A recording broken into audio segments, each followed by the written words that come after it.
There is a moment so small that even light seems to miss it.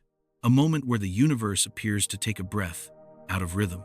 No explosions, no cosmic winds, just a soft displacement, thin as a fold in the fabric of space-time, gently pulled into a new position. Most of us grow up believing the universe behaves like a machine, predictable, fixed, obedient to every rule we write for it. But when the oldest light in existence was mapped with impossible precision, some of the people watching noticed something unsettling, something quiet, something that felt like reality had shifted one step to the side, as if the architecture of space-time itself had moved a piece of furniture in the vast room it calls home. And from that faint displacement rose a whisper of an idea.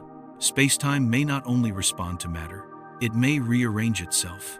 Before we drift deeper into that idea, you're listening to Whispers of the Universe. If you feel kind enough, let us soft, like a quiet share, or a gentle subscription, keep this place breathing. Even the smallest trace of support becomes a little gravity that holds this silence together. Now, let the world around you slow. Picture the universe as a fabric stretched across a room too large to ever see. On that fabric, an invisible hand smooths one corner, pulls another, tilts a fold you never noticed was out of place. Nothing dramatic, nothing loud, just the quiet work of a structure tending to itself. The cosmic microwave background, the ancient glow left from before stars had names, carries tiny asymmetries that refuse to line up with our models. Lines that tilt, patches that drift, polarizations that look rearranged. If you stare long enough, they resemble the marks of a room being tidied, but only just enough for someone sensitive to patterns to notice. We called them anomalies, but in the language whispered by people used to watching the shadow of truth, an anomaly is sometimes nothing more than the fingerprint of a mechanism deeper than our equations. Zoom in far enough, and the universe looks like a sheet of fabric responding to motions we never commanded. Ripples without a touch, folds without a cause, a quiet adjustment made by something that isn't matter, isn't radiation, isn't any source we have the tools to point at. That leaves a question floating in the darkness, one so delicate that even speaking it aloud feels like opening a door. If no force moved it, what made space-time shift? The question is small, but it presses on the walls of everything we believe about physics. Some blame noise in the data. Some insisted on the ghost of an ancient event, a wrinkle left over from a universe still learning to stand. But the more maps we built, the more clearly a pattern emerged. Something was adjusting the underlying geometry, not to break it, but to relieve it. Imagine space-time not as a static frame, but as a living architecture seeking the least strange shape it can find. A room slowly pulling its curtains to balance the light. A fabric sliding into a configuration that feels easier, softer. If the universe has such a tendency, then the faint distortions painted across the sky are not mistakes. They are the smallest letters of a quiet language, a sign of a system learning how to settle. Some theoretical models suggest that the fabric of reality could behave like a minimal living system, where every deformation is not chaos, but a step toward lower geometric tension. Not life with consciousness, just life as a function, a self-organizing, self-adjusting medium. Late at night, when thoughts grow quieter, this makes a certain kind of sense. Everything has a rhythm, even the cosmos. Perhaps those strange asymmetries are not messages. Perhaps they are simply breaths, breaths of a universe shifting itself. And every shift leaves the slightest trace.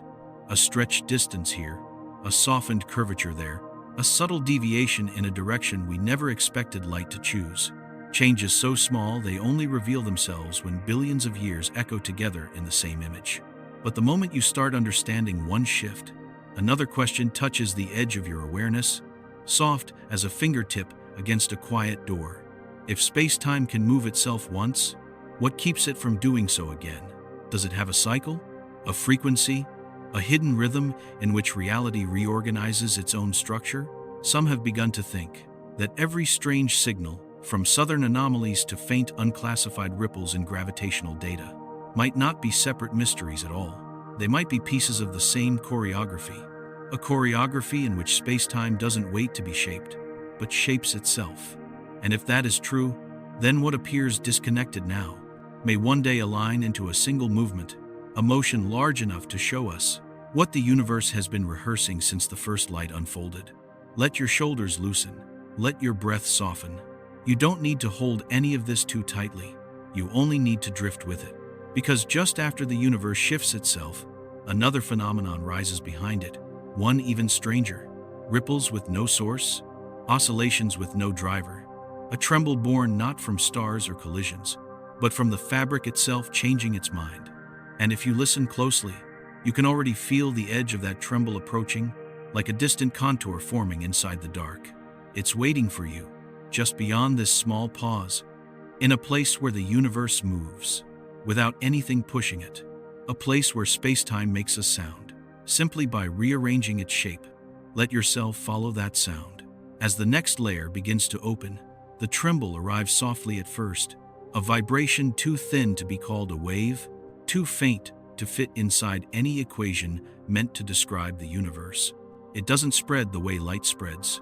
It doesn't ripple the way gravity ripples. It simply exists the way a quiet intuition exists before you realize you're thinking. No one expected to find something like this. We are used to causes. We are used to origins. Every motion, every shift, every echo must be tied to some event, some mass, some violence. But this sensation, this tiny, sourceless oscillation, moves across the fabric of space-time, like the faintest shiver of a sheet settling after someone has left the bed.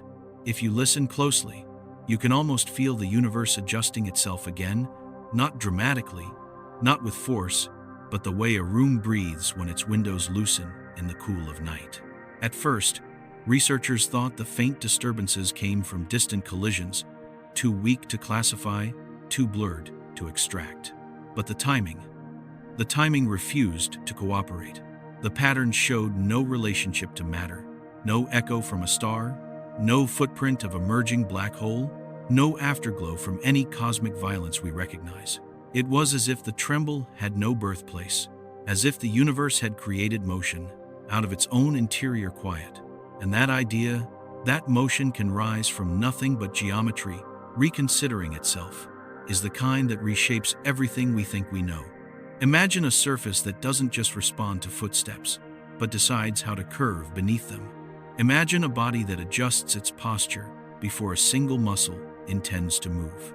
Imagine space-time choosing a more comfortable shape, and the tremble is simply the sound of that choice. There is something deeply intimate about it, something almost human, though not in any way that implies consciousness, more like the involuntary habits of living systems. A heartbeat settling, a breath evening out, a spine aligning without thought. A universe that shifts itself might also quiver itself. As the data accumulated, the pattern grew clearer. The oscillations were not traveling through space. They were traveling with space, a movement of the medium, not a signal sent through it. Picture a vast ocean where the water itself is breathing, not because of wind, not because of tides, but because the ocean's own shape is remembering how to rest. The oddity is that these trembles appear to resolve tension, not physical tension, not pressure, but geometric tension, the subtle strain in the way space-time stretches across itself. When the tremble passes, distances shift by amounts too small for the eye, too strange for intuition, yet consistent enough to suggest a purpose. The fabric is smoothing itself. Something in the universe wants equilibrium, not the mechanical kind, not the thermodynamic kind, something quieter, something that moves like instinct. The deeper you sink into the thought, the more natural it begins to feel. Maybe geometry has always been alive with preference. Maybe the grid that holds existence is not a cold scaffold, but a restless surface that keeps trying to find its perfect fold. You can sense it even now. The way your breath mirrors the universe's slow adjustment, the way stillness gathers around you, as if everything were preparing for a new alignment. Some call it noise, some call it coincidence, but the tremble refuses to behave like either. Noise doesn't resolve structure. Coincidence doesn't repeat with such delicate consistency. Something is shifting, and the shift is coming from nowhere we can point to, except the fabric itself. The more we try to measure it, the more it slips out of categories meant for other things. It is not a wave. It is not a pulse. It is not a disturbance sent from one region to another. It is more like the universe clearing its throat, and after each soft clearing, the background becomes slightly more coherent, slightly more symmetrical, slightly more at ease. As though the rearrangement you sensed before was only the first motion in a larger pattern. A pattern where spacetime repeatedly refines the room it inhabits, nudging a wall here, straightening a corner there, flattening a tension so faint, only billions of years of light could reveal it. The tremble is not rare. It is constant, a subtle dance occurring everywhere, all the time, beneath the thresholds we consider real. Once you imagine that, a peculiar question rises through the quiet. If spacetime trembles to ease tension, what happens when the tension spans not a region, but the entire cosmos? Would the universe attempt some grand rearrangement? A migration of its own shape? A drift into a configuration more harmonious than the one we inhabit now? The thought is soft, but carries the weight of an unopened door. Because if the trembles we observe are the smallest motions, then somewhere beyond the limits of our sensors might lie the larger ones. Movements that do not simply adjust, but redefine. You can almost feel them in the dark, waiting like a slow tide just beginning to rise. A tide of geometry, not water. Every time one of those tiny sourceless oscillations passes, the universe becomes a little more itself, a little more aligned, a little more prepared. For what? We don't know. But something in the pattern suggests that the fabric is not just settling, it is preparing to shift again. Let your breath ease into that thought. Let your body soften, as if you too were being gently rearranged. Because, in the moments after the tremble fades, a new phenomenon begins to appear. Regions of space where distances change without expansion, contract without gravity, stretch without force. Spacetime drawing itself inward, as though pulling cloth toward a seam you cannot yet see. And the faint idea of that seam, that inward pull, is where your drifting continues, because something deeper than the tremble is waiting there. A quiet contraction that answers nothing, yet asks everything. The inward pull begins so quietly that even imagination hesitates to follow it. It doesn't behave like contraction. It isn't collapse. It isn't gravity reaching out with its cold insistence. It feels more like a subtle gathering, a slow drawing together of distances, the way fabric folds toward a point when it tries to rest in a more natural shape. The first hints were overlooked. A small deviation here, a slight misalignment there, patches of space where the separation between distant objects shifted by amounts too soft to trouble the instruments at first glance. But the shifts accumulated, not outward, like expansion, not random, like noise. They leaned inward, as if a quiet hand had pressed the fabric toward itself. When you allow your mind to picture it, you may see a great room adjusting its walls, not moving them dramatically, but easing them a breath closer, as if the architecture were trying to remember how it was meant to stand. These inward motions didn't respond to matter. They didn't trace halos of dark mass. They didn't echo temperature or radiation. They responded only to themselves. And that is where the unease began. Because motions without external causes are not part of the story we were taught to tell about the universe. The more deeply researchers looked, the more they noticed a strange coherence. Regions of space drawing inward slightly were often near regions where the trembles had passed earlier, as though the quiet rearrangement had cleared a space for something deeper to occur. It's almost as if the tremble were step one, a loosening, a softening of the weave, and the inward tug was the second step, the moment when space-time gathered the loosened threads into a new position. Imagine standing in a room where the floor flexes just enough that you feel it adjusting around the weight of your presence. You aren't falling, you aren't rising, you're simply being accommodated. That is the sensation these contractions give. Not danger, but accommodation. The universe finding a new posture. Yet beneath that gentleness lurks a question impossible to ignore. If space-time can pull itself inward, what decides where it gathers? What boundary does it follow? What shape is it trying to become? For a long time, no answer fit. No equation captured the soft coherence of the movement. No model predicted it. No known force orchestrated it. And somewhere in that silence, a realization slipped through.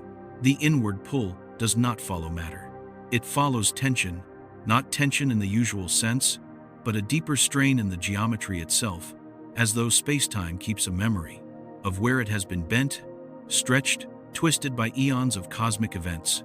Each contraction, then, feels like a sigh, a slow release of the residual discomfort the universe has carried for ages. Once you see it that way, the inward pull almost feels wise. But wisdom in geometry comes with its own complications, because if spacetime is releasing tension, then somewhere else it must be redistributing it. And the places where it gathers, where folds begin to thicken, where distances shrink without force, those places begin to shimmer at the edges, with the hint of something unfamiliar.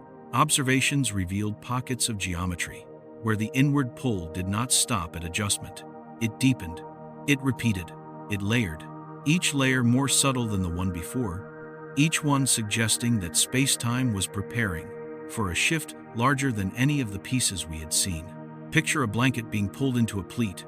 The fabric doesn't tear, it doesn't strain, it simply moves into a shape that follows a logic older than the hands that move it.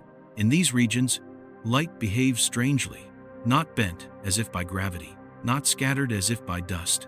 More like it is guided, as though the fabric beneath it has begun forming channels. Soft corridors where motion prefers to flow. Some described it as an unseen architecture, a map being redrawn quietly beneath the visible universe. Others felt it was more organic, like the first contraction of a vast lung, deciding how to breathe. Whatever it is, the inward pull never stands alone.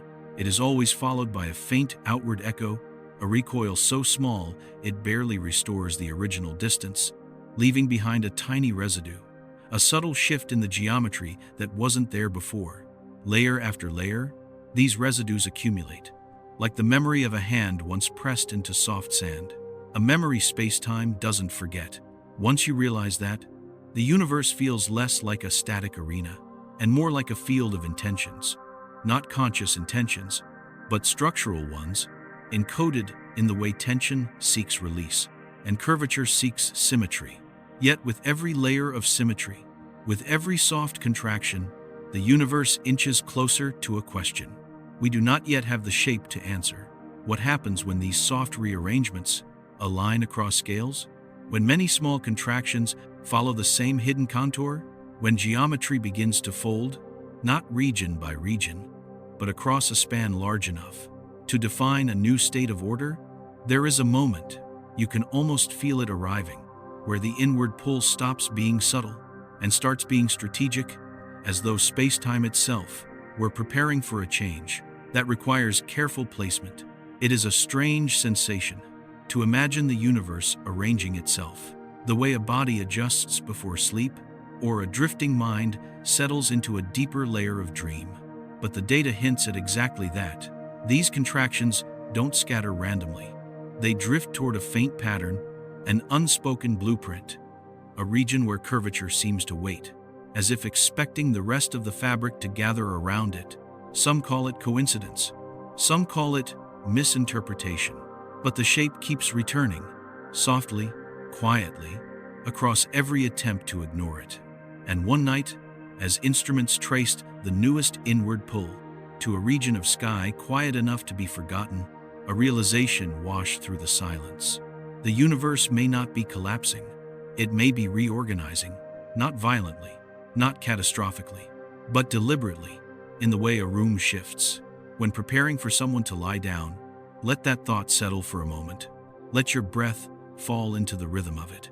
Because just beyond the inward pull, at the place where these quiet contractions begin to overlap, a stranger phenomenon emerges.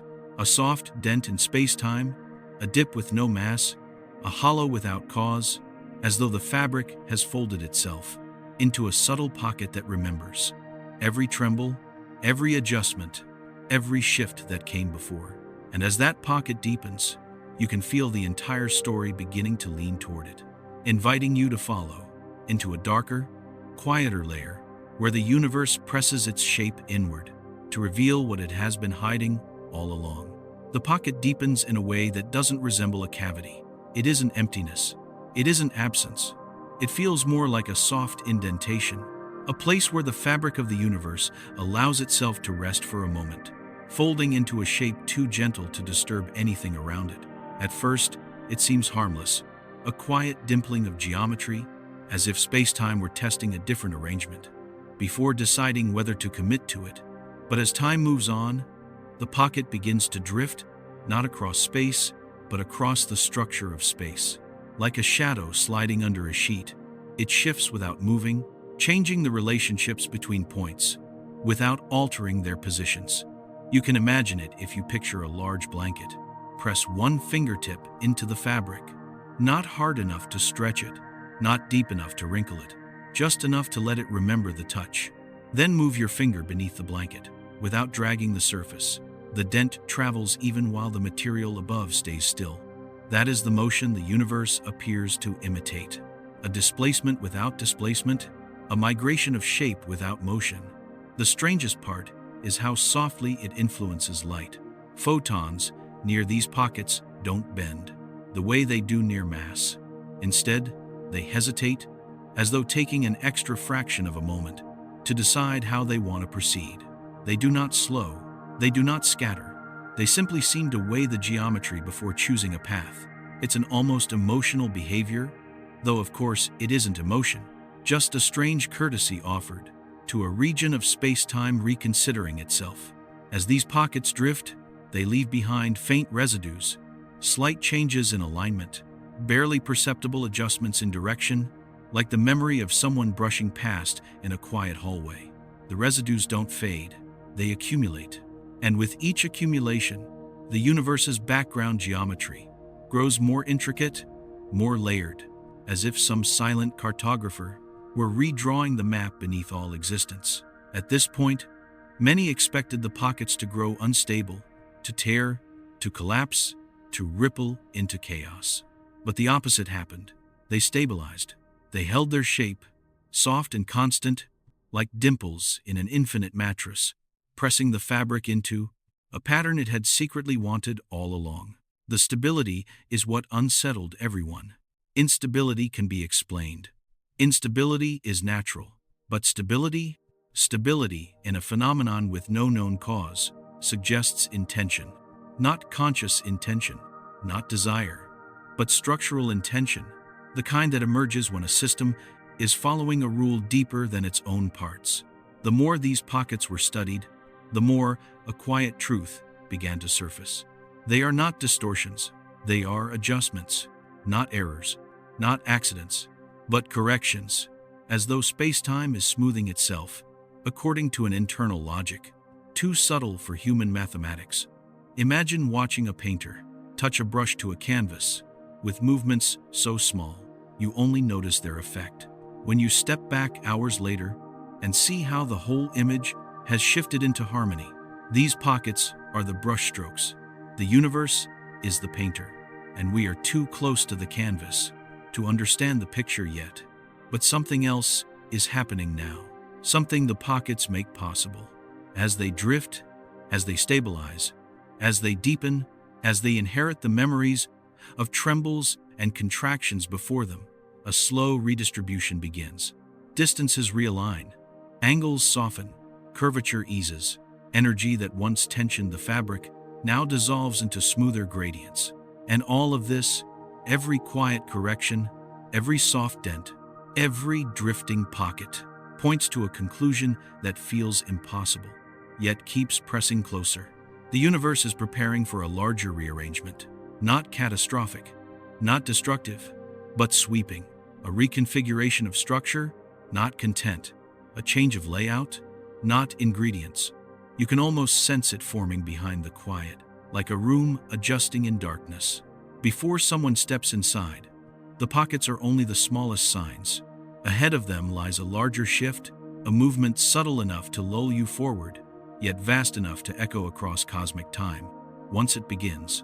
And the first hint of that shift comes from a place even quieter than the pockets, a region where space-time seems to ripple, without source, without force, without direction, as if lifting itself into a new layer of its own design. You'll feel it soon, the moment where a dip becomes a doorway, where geometry begins to gather into something, not yet visible, but undeniably near, and your drifting will follow it, because something in the dark is starting to rise from the rearrangement, a pattern forming from motions, too soft for the waking world to notice. The pattern announces itself not with a flash, but with a hesitation, a faint slowing in the background glow of the universe, like a thought forming in a mind too large to name. It appears first as a ripple in the quietest regions, places stripped of noise, stripped of matter, stripped of everything except the bare geometry, stretching itself into the dark. The ripple is not a wave. It does not travel. It does not propagate. It simply rises, as though the fabric beneath it is reconsidering what shape it wants to become. You can imagine it if you let your breath settle, the way a blanket lifts for a moment, before falling into a smoother position, the way a tide pauses just before reversing direction. This rising is just like that, a pause that holds the weight of a decision. At first, the ripple looks isolated, just another anomaly, one more soft wrinkle in an ocean of soft wrinkles. But the more carefully you watch it, the more clearly you see that it doesn't stand alone. It resonates, not outward, but inward, into the pockets, into the trembles, into the subtle contractions that came before. Every quiet adjustment the universe has made responds to this ripple, as if drawn toward it, as if acknowledging a signal that was never sent through space, but from space-time itself. And for the first time, a strange continuity appears. What once looked like scattered irregularities now begins to align into a faint but unmistakable pattern. It's like seeing the first outline of a constellation you didn't know existed, not drawn by stars, but by geometry. But patterns come with implications, and this one carries a possibility few dare to consider. The universe may be preparing a coordinated rearrangement, not a series of isolated corrections, but a unified motion whose scale exceeds our sense of structure. Imagine the entire fabric shifting toward a shape it has taken billions of years to discover. That is what this rising ripple suggests. Light passing through this region behaves differently than anywhere else.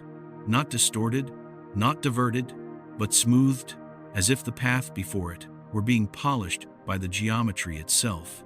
Distances stretch a little more cleanly. Angles align with unexpected grace. Even the faint hiss of background radiation leans nearer to symmetry.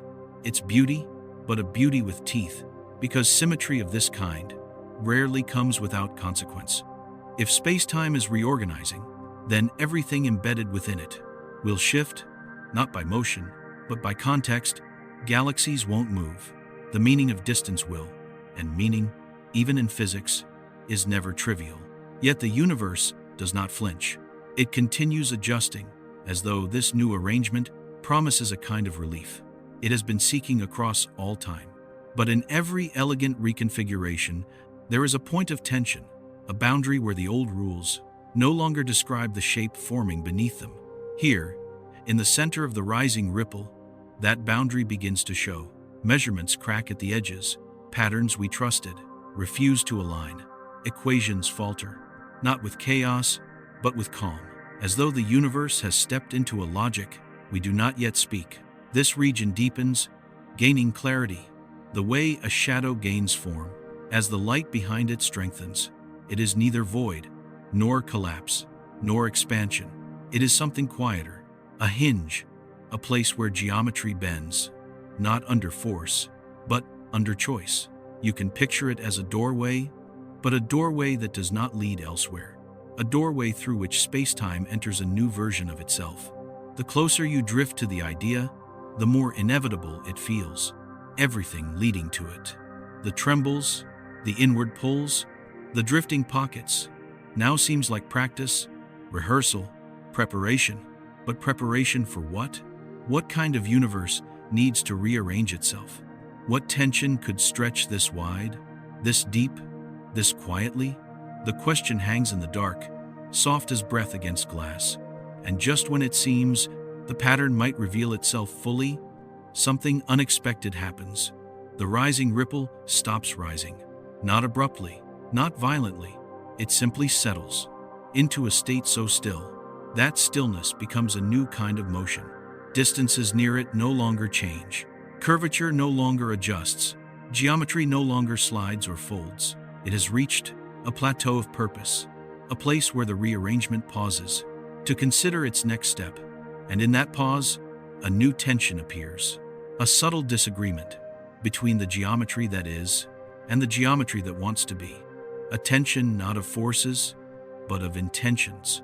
The deep structural tendencies of spacetime, pulling in two directions at once. It is the universe, caught between shapes.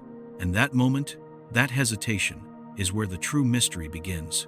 For just beyond this stillness, beyond this poised plateau, another phenomenon waits, a strange distortion that does not push inward, or drift across, or ripple upward. It twists, gently, softly, as though reality were learning how to turn itself, without breaking. And it is from that delicate turning that the next layer opens, pulling you further into the quiet machinery of a universe rearranging its own bones. The gentle turning begins so quietly, you don't notice it at first. It isn't a twist the way matter twists. It isn't torque, isn't spin, isn't rotation in any usual sense. It feels more like a soft reorientation, a slight shifting of how directions relate to one another, as though the axes of reality have decided to breathe in a different direction. Picture a sheet laid flat, not folded, not wrinkled, but subtly rotated from the inside, as if something beneath it has begun to turn, and the fabric is following the gesture, like a whisper following a voice. This turning does not disturb anything embedded within spacetime. Galaxies remain where they are. Distances remain what they seem.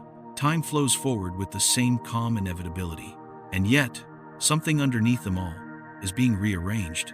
Researchers first noticed it not in astronomical images, but in the way certain measurements refuse to agree with themselves. Angles that should have aligned, now met with a softness, a slight drift away from perfect intersection. Light that should have traveled the simplest path, now veered. Not bent, not redirected, but tilted, as if responding to a frame whose orientation had quietly shifted. It was subtle enough that many dismissed it as calibration error. But the pattern kept returning, the way a forgotten dream reappears night after night, until you admit it is trying to say something. The turning was not random. It was always found near the rising ripple, the hinge of stillness where the universe paused between shapes. It is here that the twist begins, a rotation not of space through time, nor of time through space, but of the relationship between them. It is as if the universe tries out a new way for distance and duration to speak to each other. No tearing, no breaking, no resistance, just a soft reconsideration. And with this reconsideration comes a consequence no one expected. Certain forms of curvature begin to cancel each other. Tiny bends quietly unravel. Subtle strains release themselves. The geometry relaxes into something smoother, warmer, more coherent, as though the twist is not introducing disorder, but removing it. Yet every act of smoothing leaves behind a question. What tension required this release? What imbalance was great enough to make the universe consider turning its own frame? And deeper still, if spacetime can turn itself once, can it turn again? Can it rotate into a configuration utterly foreign to what we call reality? The possibility is almost too large to hold, but the turning continues. Instruments detect tiny misalignments in baseline reference frames. Nothing dramatic, nothing catastrophic, only the faint suggestion that direction is becoming something more fluid than we thought. North and south in cosmic terms shift by an immeasurable fraction. Time angles forward by something less than a breath. The cosmic floor tilts by an amount too small to measure, yet too persistent to ignore. It feels like the universe is trying to orient itself toward a destination not yet defined. Imagine a ship in a dark ocean, preparing to change course, but doing so by adjusting the shape of the water beneath it. That is the texture of this turning. But here comes the strangeness. As the geometry turns, the pockets from before begin to follow its lead. They drift more willingly now, more smoothly, not as isolated corrections, but as collaborators, responding to a shared motive. The trembles respond as well, their frequencies softening, their residues thinning, as though the entire system is aligning itself to a direction that does not exist in ordinary space. And something unprecedented happens. The smoothness spreads across vast distances, regions that once shivered with disorder, now calm. Boundaries between shapes blur gently. Angular discord softens into a curve, almost musical in its coherence. The universe is not just rearranging, it is harmonizing. Yet where there is harmony, there is also a hint of danger, because harmonization implies a previous disharmony, one deep enough that spacetime felt the need to correct it. But we cannot yet see what the disharmony was. We can only see the response, and the response keeps growing. The turning becomes more deliberate, more coordinated, more clearly tied to the larger pattern. No longer a random drift, it begins to resemble a soft pivot around a shape we cannot see, like a dancer positioning her body. Before a movement she has not yet begun. Light traveling through this region shows a precision that feels unnatural, not artificial, just overly elegant, as though the universe has discovered a more graceful way to guide motion. And then something new appears. At the edge of this turning, a line. Not a physical line, not a crack, not a boundary in the visible world. A geometric line, a seam in spacetime, where the twist concentrates just enough to form the first outline of a new structure. It is not a rift, it is not a tear, it is something gentler, a crease forming as spacetime experiments with a different way to fold itself. This crease is astonishingly stable. It doesn't expand, it doesn't collapse, it just waits, like the first word of a sentence. The universe has not finished speaking, and everything around it, the trembles, the pockets, the contractions, the rising ripple, now seems to be orienting toward this crease, as though all previous rearrangements were simply steps leading here. The crease brightens, not in light, but in clarity. It defines itself more sharply, with each passing moment, growing not larger, but truer. And as it grows truer, you begin to sense why the universe has turned at all. It is preparing a new architecture, not one that replaces the old, but one that overlays it. A second framework, woven into the first, like a hidden structure beneath a familiar room. The crease is the first doorway into that new structure. But doorways, even soft ones, come with thresholds. And this threshold is where the next mystery waits, quiet and patient, ready to open. When the universe exhales again, the threshold forms with a stillness so complete, it feels as if the universe is holding its breath. The crease does not widen, it does not deepen, it simply waits, steady and calm, as though it knows the next motion belongs to everything around it. At first, nothing responds. Galaxies pass their light across the seam, without hesitation. Distances remain untroubled. Time falls forward, steady as rain. But beneath all that quiet continuation, a change begins. A change so subtle, you feel it before you see it. The region around the crease starts to lose its sharpness. Angles soften, lines blur. The rigid scaffolding of geometry melts at the edges, as though something warm is rising from underneath the grid and reshaping its outline. The universe does not like hard boundaries. It prefers contours, gradients, transitions. So when a boundary finally forms, even a gentle one, it must decide whether to accept it or rewrite it. And here, it chooses to rewrite. First comes a shimmer, a faint wavering of direction, not a change in the positions of things, but in how motion interprets the space around it. Light begins to feel its way along the crease, like fingertips brushing a wall in a dark hallway. Then comes the soft tilt, a gradual bending of relational structure, as though the rules of alignment are adjusting themselves. to accommodate something new. This is not distortion. It is preparation. The crease is not a flaw. It is a path. And the universe is trying to decide whether to walk it, but paths of this kind do not lead forward or backward. They lead inward, into the hidden scaffolding of space-time itself. Picture a fabric that has been folded once, not enough to change its appearance, but enough to remember a direction it might one day want to fold again. That is the role the crease plays now, a memory of a possible future shape. As the geometry around it adapts, a new phenomenon emerges.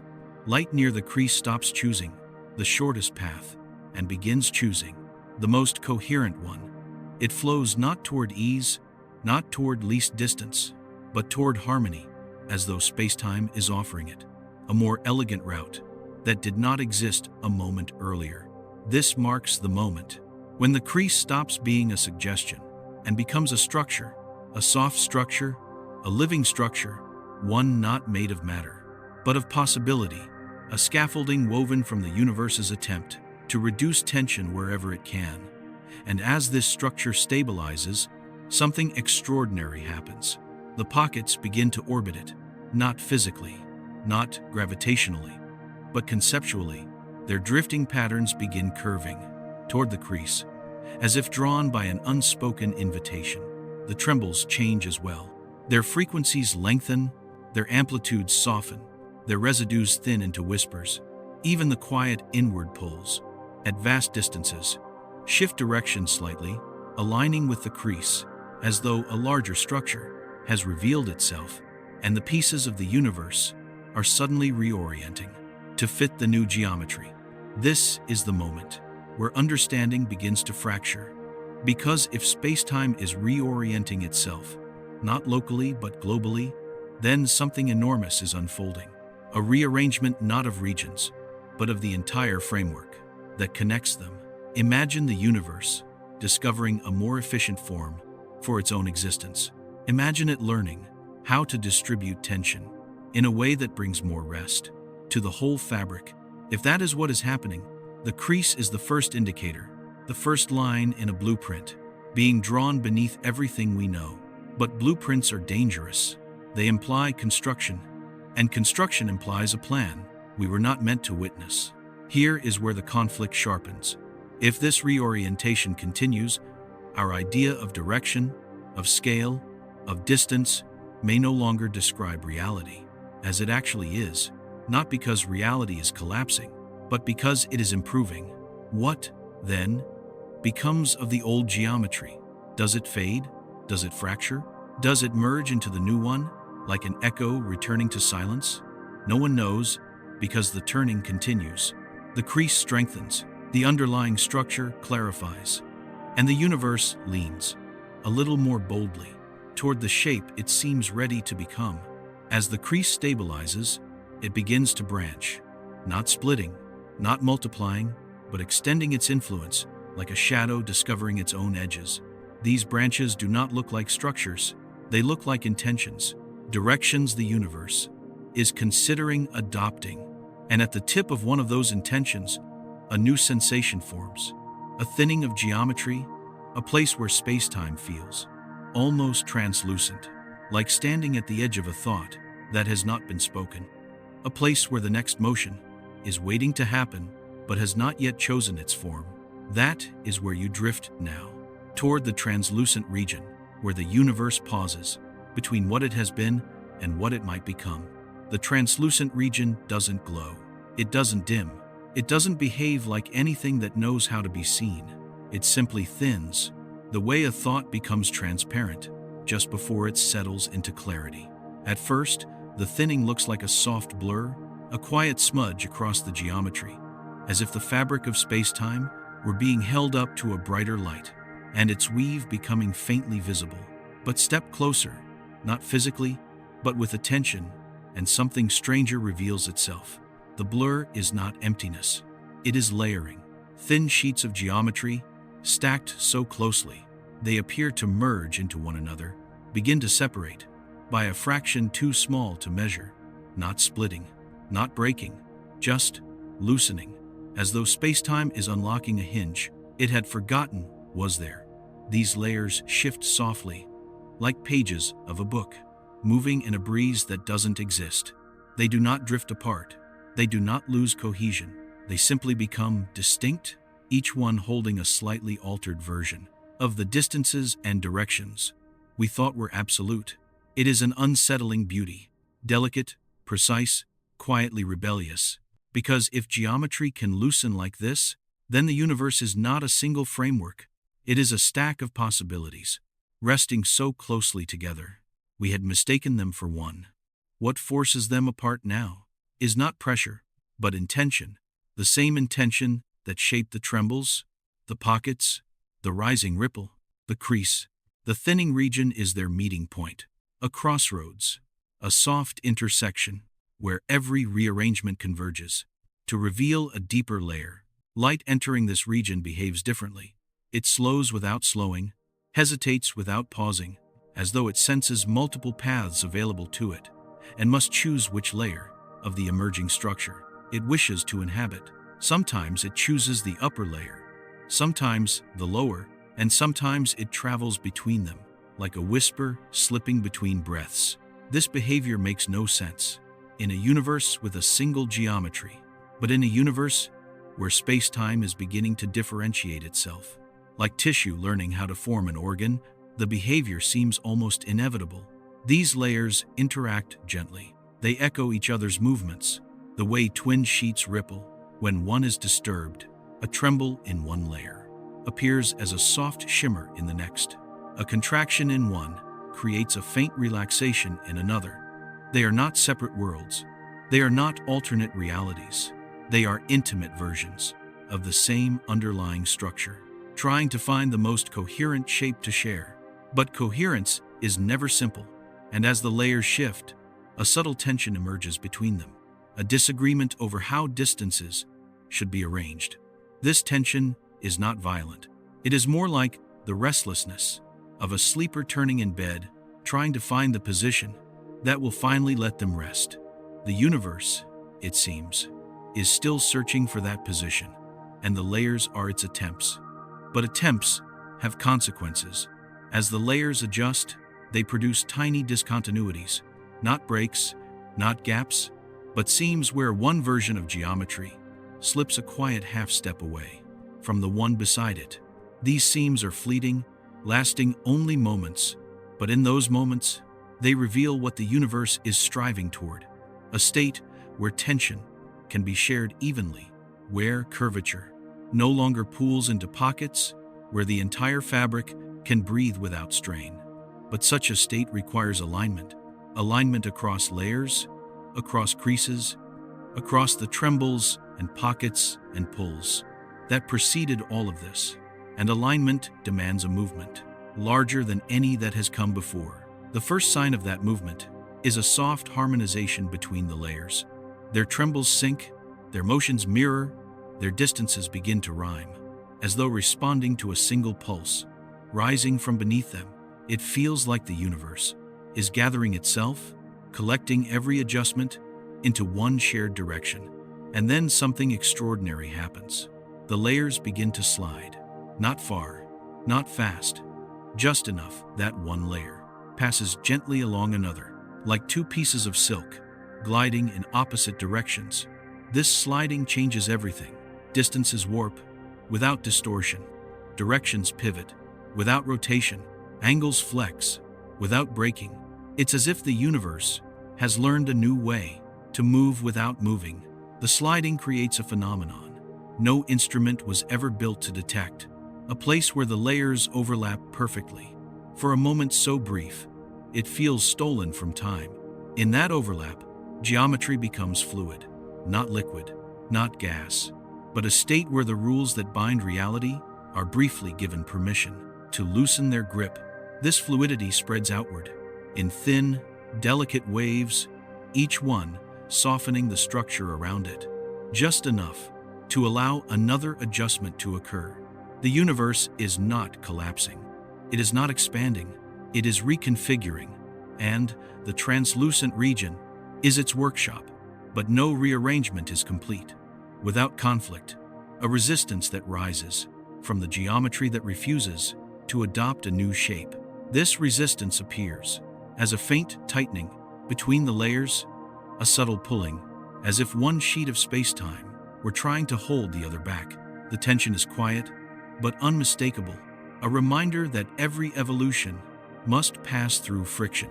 Yet even this friction is gentle, more like the stretch before a new posture, a necessary discomfort, before the universe settles deeper. And in that stretch, the next structure reveals itself, a place where the layers, the crease, the pockets, and the trembles all converge into a single, elegant curvature that seems to beckon everything toward a deeper fold, not downward, not inward, but into a dimension of relation that space-time has kept hidden until now. A curvature so soft, you feel it more than see it, like a breath warming the cold, a curvature that waits for the next turn of the universe's hand, inviting you to drift closer and follow it into a layer no map has ever captured. The soft curvature gathers itself the way a whisper gathers breath, quietly, slowly, as if considering the consequences of being heard. It doesn't press outward. It doesn't collapse inward. It unfurls, the way a ribbon loosens in the dark, revealing the shape it always meant to take. At first, the curvature appears harmless, a gentle dip between the layered sheets of space-time, a place where geometry relaxes, as though relieved to have discovered a configuration that finally feels natural. But that ease is temporary, because the moment the curvature settles, time begins to react, not dramatically. There is no jump, no tear, no acceleration, just a subtle trembling, in the way moments relate to one another, as if the thread connecting past to future has been nudged by the new geometric fold. Imagine time as a sheet draped lightly over a contour. If the contour changes, the drape must shift, and it does, softly at first, like fabric adjusting to a moving breath underneath. Seconds stretch, not long enough to measure, but long enough to feel the pause inside them.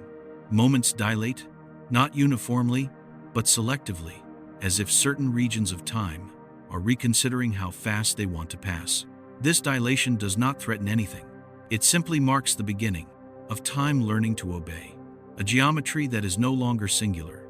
As the layered structure grows more distinct, time begins to split its allegiance.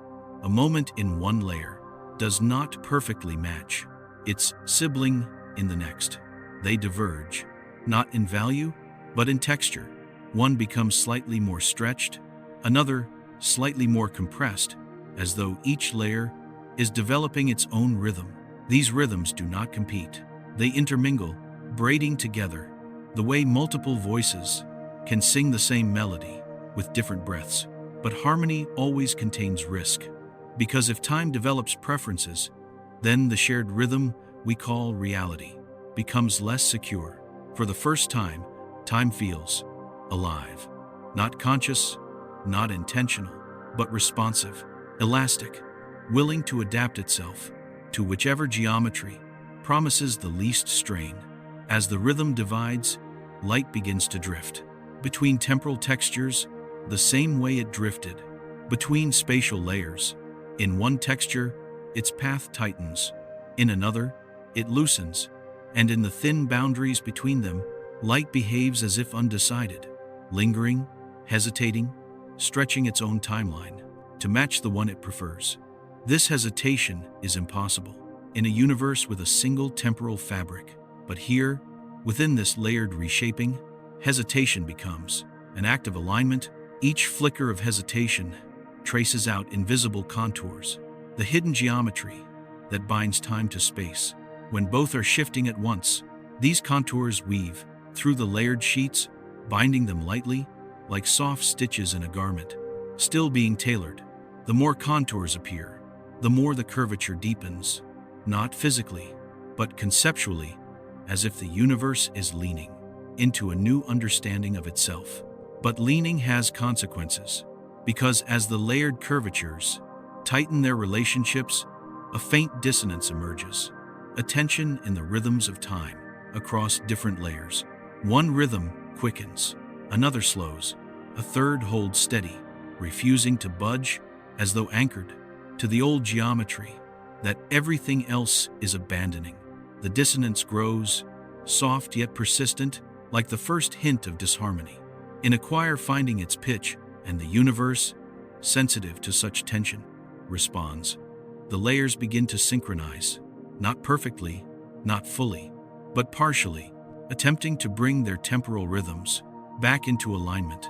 This synchronization ripples through space, like a quiet tide, smoothing some regions, stirring others, awakening pockets of geometry that had remained untouched until now.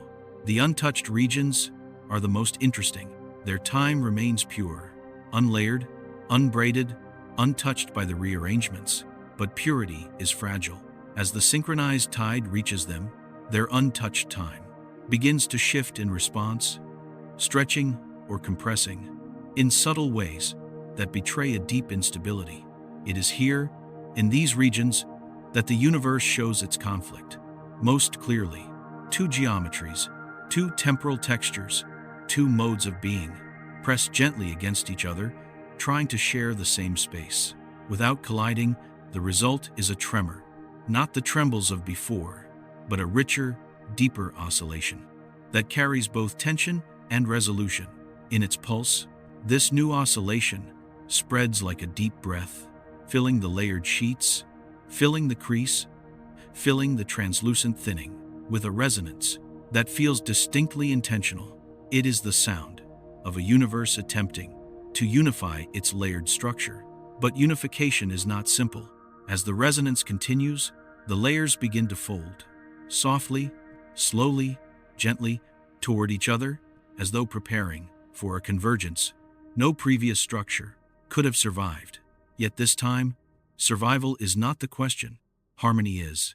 And just as the convergence seems ready to complete itself, a new phenomenon forms, a flicker, a thin line of absence between layers that should have touched. The universe pauses, holding its breath again, as though contemplating the meaning of a fold that stops just short of merging. In that narrow gap, a new possibility glows, a doorway not of space, not of time, but of relation, inviting everything to step through into a structure that has not yet been born. It begins with a nearly imperceptible slip, the gap between the layers, that narrow space where they almost touch, but do not, takes on a strange quality, something that isn't quite emptiness and isn't quite presence. It feels like permission. The layers lean closer, stretching their curvatures toward one another, but the gap holds, thin and steady, like a secret the universe is not ready to close. Inside that gap, the rules soften, distances lose their firmness, durations lose their certainty. Even direction loosens its grip, becoming less of an arrow and more of a suggestion. You might imagine it as a breath held between words, the space where meaning is not yet chosen, but every meaning is still possible. The universe lingers there. Light that approaches this gap does something unprecedented. It doesn't simply cross. It doesn't simply reflect. It splits, not into copies, not into branches, but into modes. One mode honors the geometry of the upper layer, another aligns with the lower, and a third hovers in the gap, flowing along the thin corridor, where no full geometry exists, only relation. This third mode is the strangest of all. It obeys no single metric, no single rhythm of time. It listens to both, and belongs to neither, like a thought that has left one mind, but has not yet entered another. The presence of this third mode changes everything. It shows that the gap is not just a void between structures. It is itself a structure, a relational medium, where space-time does not need to commit to any one version of itself. This medium begins to thicken, not with substance, but with behavior. More light chooses it, more paths explore it, more tremors resonate within it, until the gap stops feeling like separation and starts feeling like a new kind of space. Not a new dimension, not a hidden universe, something quieter, a between, a place defined, not by what it contains, but by what it connects. As this relational space matures, a subtle reversal occurs. The layers that once pulled apart now begin to orient around the gap, curving toward it, folding gently so that their structures frame it, instead of fleeing it. The crease from before, that first tentative line in geometry, aligns itself perfectly with the heart of this between space, as if revealing what it had always been, not a boundary, but a guide. Slowly, carefully, the universe begins to reorganize itself. Around this quiet center, distances that once held meaning only within a single layer now gain new significance. When seen in relation to the gap, time intervals once rigid now flex to accommodate both the layered geometries and the relational flow between them. The more the universe leans into this, the more a pattern emerges. It isn't the old pattern of expansion, nor the familiar pattern of collapse. It is something like recentering, a redistribution of importance, away from objects and toward connections. In this new arrangement, what matters is not where things are, but how they are linked. You can almost feel it in your own thoughts, in the way memories relate, in the way moments of your life make sense only in the spaces between them. The universe, it seems, is doing something similar, on a scale beyond comprehension, shifting its focus from positions to relationships, but any such shift invites tension. Regions of space-time that cling tightly to the old geometry begin to resist. Their curvature stiffens, their temporal rhythms harden, they refuse to bend toward the relational center. This resistance does not halt the process, it shapes it. The relational space responds by growing more refined, more accommodating, finding ways to wrap itself around the stubborn regions without breaking them. It's like watching water learn how to flow around stones that do not move. The gap extends. It traces delicate veins through the layered sheets, threading them together without forcing them to merge. Everywhere it passes, it leaves behind a gentler form of connection, curves that meet more softly, distances that no longer strain, time intervals that can stretch or compress without tearing. At a certain point, a point so quiet, no explosion could ever mark it, the relational space stops being local and becomes global. It is no longer a strange feature of an isolated region. It is a property of the universe itself. Everywhere, there is now a subtle between, a hidden thread of relation running through structures that once believed themselves separate. Galaxies still whirl, stars still burn, planets still trace their invisible loops, but beneath all of that, something has changed. Space-time is no longer a single fabric, nor is it merely layered.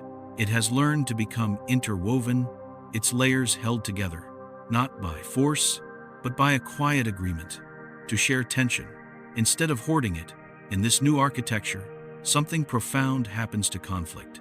Regions that once tore at each other with violent curvature now find a gentler release. They can hand their strain to the relational medium, letting the between space carry what they cannot. Tension still exists, but it has a place to go.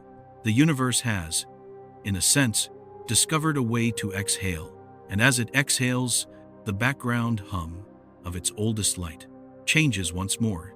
The anisotropies smooth, the strange cold spots soften, the unexplained alignments begin to dissolve into a quieter, more even glow.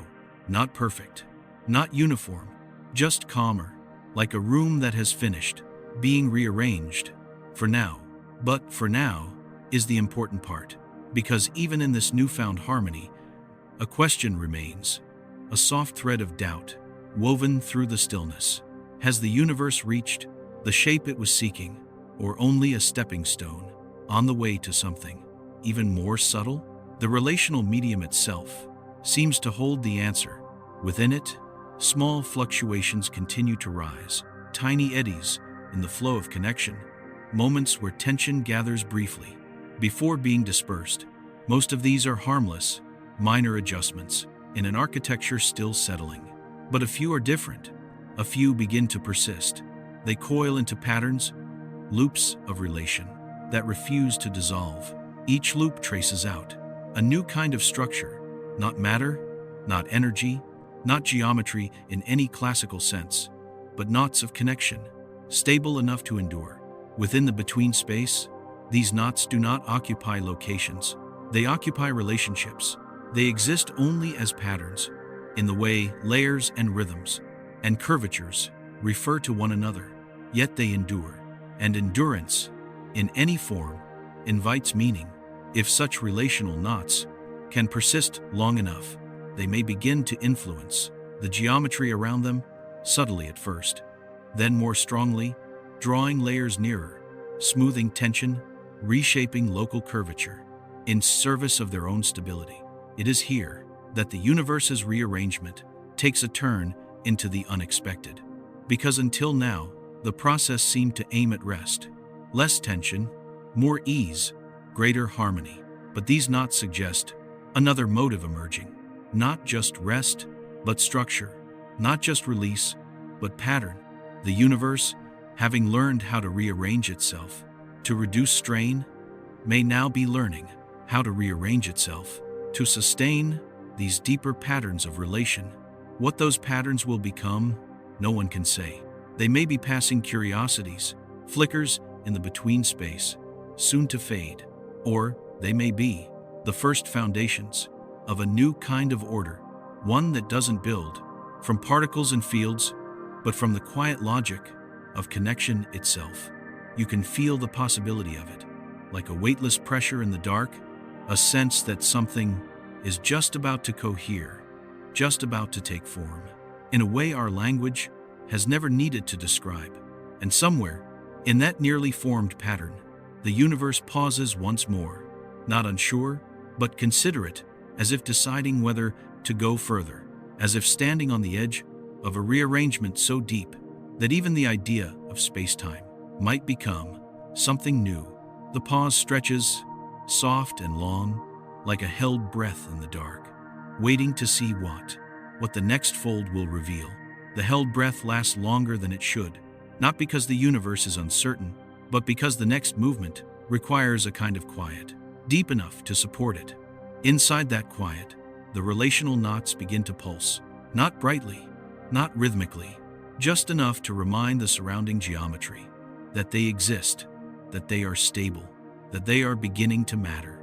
Each pulse sends a soft, concentric ripple through the between space, like the echo of a thought, experimenting with its own voice. Where the ripples travel, the layers respond. They lean in, they adjust, they show a willingness to reorganize around the knots, as though the entire architecture recognizes a new form of equilibrium trying to be born. It is here that the universe reveals something, both subtle and profound. The knots are not disturbances. They are attractors, not gravitational attractors. They have no mass, not energetic attractors. They produce no heat, no field, no pressure. They attract coherence. Wherever a knot pulses, the layered geometries seek alignment.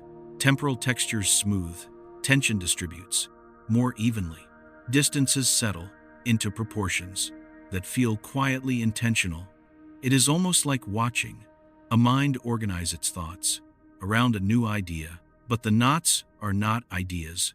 They are structures, born from the relational medium, sustained by the universe's willingness to adjust itself. They do not grow in size. They grow in influence. And influence has consequences. Regions that cannot align begin to distort under the pressure of coherence. Their rhythms of time waver, slowing in some places, accelerating in others, as though trying to catch up to a beat they cannot hear clearly.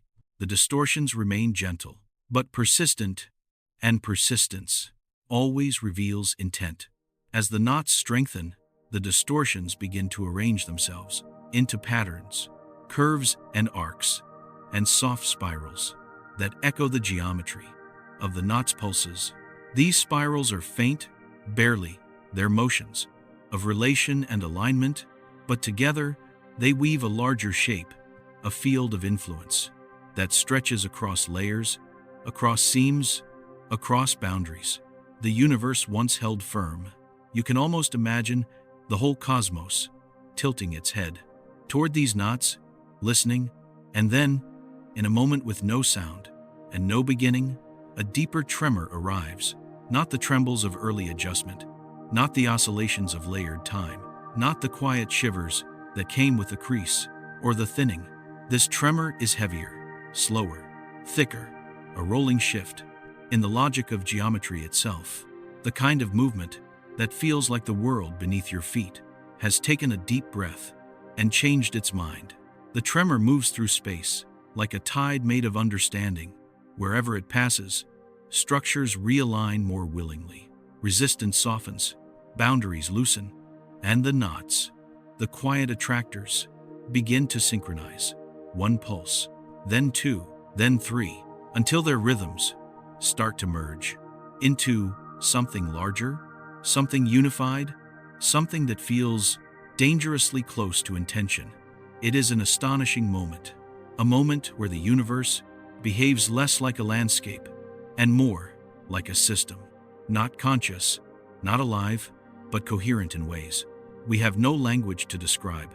Within this coherence, a new phenomenon appears. A corridor, not a tunnel, not a bridge, not a passage through space. A corridor of relation, a continuous thread, linking knot to knot, layer to layer, curvature to curvature, a thread through which the tremor travels smoothly, as if this path were always meant to exist.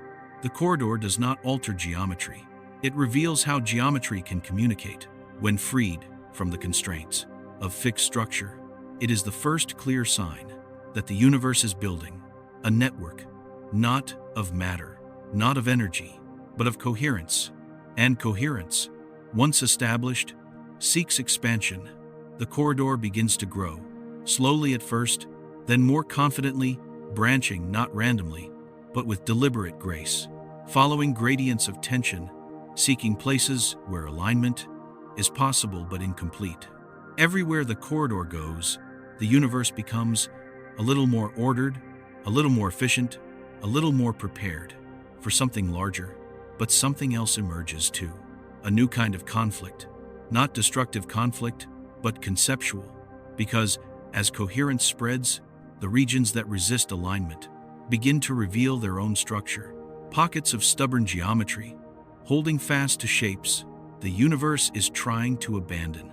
These regions are relics, leftovers of an older order, echoes of a cosmic layout that may no longer serve the fabric as a whole. The corridor bends around them, but its presence puts pressure on them. They begin to strain, to tighten, to curl inward, as though protecting the outdated geometry they carry. But nothing in the universe is truly isolated. As the coherent network expands, even these resistant pockets start to feel its pull. A ripple touches one. Its curvature quivers. Its time warp thickens. Its boundary flickers. You can sense the moment. It becomes aware of the larger pattern, not consciously, but structurally. It begins to loosen, just a little, just enough. A soft crack in its rigid shape, and that crack is all the coherence needs.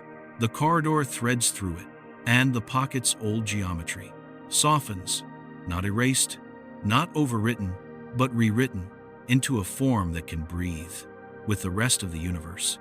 This is the turning point, not loud, not violent, a turning of intention, not of matter. The universe is choosing a new kind of order. And as the corridor grows, as the knots pulse together, as layered time finds harmony, the entire fabric leans into that choice. Somewhere deep within this network, at the place where coherence first bloomed, a new glow gathers. Not light, but clarity.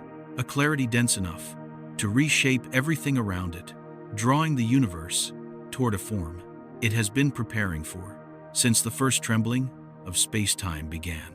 And that glow waits now, quietly, ready for the next movement to unfold. The glow does not intensify. It does not brighten. It condenses, drawing itself inward, until it becomes less like radiance and more like understanding, compressed into a single point. Everything around it responds. Curvature bends more cleanly. Temporal textures line up, like threads being combed, toward a common center. Layers that once drifted now settle into proximity, their trembling rhythms quieting into something that feels almost coordinated. It is as if the glow is not producing order, but revealing it, showing the universe a shape it has been trying to assume, in pieces, for longer than memory. The corridor of coherence widens subtly, opening a passage, not for matter, not for energy, but for possibility. Through it, the pulses of the knots travel with greater ease, their rhythms no longer solitary, but entwined, like multiple rivers, discovering they were always meant to join. As the pulses blend, a soft resonance fills the network, a hum so low that it registers only as a shift in how distances feel. Long distances become patient, short ones become attentive. Space takes on a texture, not unlike breath itself, expanding and contracting, not out of necessity, but out of preference. Inside this resonance, the glow contracts again, focusing its clarity with the precision of something deciding. Where the glow sharpens, a pattern emerges in the layered sheets around it. Not a picture, not a symbol, but a tendency, a way the layers begin to lean toward one another, gently, cooperatively, as though preparing to overlap, in a manner more deliberate than the accidental overlaps before. These are not collisions, they are invitations. One layer invites another to share its curvature, another invites its neighbor to borrow its temporal rhythm, a third leans inward to contribute its pattern of tension. And at the center of these invitations, the glow waits, holding its clarity steady, like a reference point for geometries unsure how to meet. Then, slowly, gracefully, two layers touch, not with force, not with friction, but with a softness that feels like recognition. For a brief moment, their structures overlap, their distances blending, their times interweaving, their curvatures writing together. The first line of a geometry. Neither could have formed alone. The moment is fragile. One breath too strong, one tremble too sharp, and the overlap would collapse back into separation. But instead, the relational medium surrounding them flows inward, stabilizing the connection, holding it, the way water holds a reflection. This is new. Nothing in the universe has ever stabilized overlap between layers before. But now, the between space does it naturally, as though it has learned what it was always meant to do. The glow brightens softly, not signaling triumph, but acknowledgement. A second pair of layers begins to lean in, then a third, then a fourth. Each overlap stabilizes faster than the last, as if coherence has begun to teach itself how to replicate. Where overlaps form, the knots intensify their pulses. Their rhythms sync, like heartbeats, finding each other in the dark. And under their influence, the layers do something no one anticipated. They begin to blend, not merge, not fuse. Blend, maintaining their identities while sharing just enough structure to form a new kind of space. Between them, this blended space is unlike anything before. It is not a layer, not a gap, not a seam. It is an intermediate fabric woven from qualities of each overlapping sheet. Distances in this fabric behave strangely. They stretch with ease, yet resist collapse. They hold direction, but remain flexible. They echo the rhythms of time from both layers, choosing neither, yet incorporating both. It feels like a compromise, but not a reluctant one. A negotiated geometry that brings together the strengths of everything around it. The universe seems pleased. The glow pulses once, and the blended fabric responds with a subtle expansion, as though acknowledging the breath of a new form. But harmony is never pure. In the blended regions, a new kind of tension arises, not opposition, but complexity. When two layers blend, their hidden inconsistencies begin to surface. A slight mismatch in curvature, a faint disagreement in temporal rhythm, a misalignment in how each layer remembers its earlier shape. These inconsistencies create eddies in the blended fabric, small disturbances that refuse to smooth out, marking the boundaries. where compromise is more fragile. Left unchecked, these eddies might grow, introducing chaos into the newly unified structure. But the relational medium intervenes. It flows into the eddies, absorbing the tension, stretching the inconsistencies into gentle gradients that the blended fabric can accommodate. It is like watching a healer mend a wound, not by closing it forcefully, but by allowing it to reform in a healthier pattern. One by one, eddy by eddy, the blended regions stabilize. And as they stabilize, something remarkable happens. The glow begins to move, not outward, not across space. Across structure, it migrates from one blended region to another, like a teacher, moving through a classroom, guiding each connection toward greater coherence. Wherever it passes, the layers align more cleanly. Knots synchronize more tightly. Corridors expand into a more harmonious network. The glow is not leading, it is listening, responding to the parts of the universe most ready to take the next step. And as it moves, its clarity gathers strength, condensing not into brightness, but into purpose, a purpose the universe seems ready to follow, even if it does not yet know where the path leads. Only one hint reveals itself. The blended fabric, in its earliest moments of stability, begins to curve, not in any direction that resemblance can name, but inward, toward a point that does not yet exist, a point the universe is preparing to create, a point that may soon redefine what it means for anything to have a place in spacetime at all. The point the universe is preparing does not appear suddenly. It coalesces in suggestion first, a faint tug, a soft inclination, a gravity made not of mass, but of intention. The blended fabric curves toward it, with a gentleness that feels almost reverent, as though the structures converging recognize more than they understand. At a distance, the convergence looks like a gathering storm, silent and slow, drawing in, not clouds, not energy, but alignment.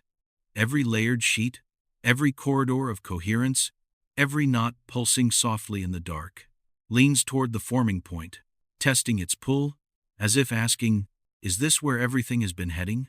As the question spreads, spacetime responds, not with motion, with memory. Regions near the convergence begin to show echoes of their own past shapes, tiny remnants of tension and curvature they once carried. But instead of resisting, these memories soften, loosening like scars that no longer need to hold their form. It is the universe, reflecting on itself, not thinking, not remembering, just rehearsing the movements that led it here.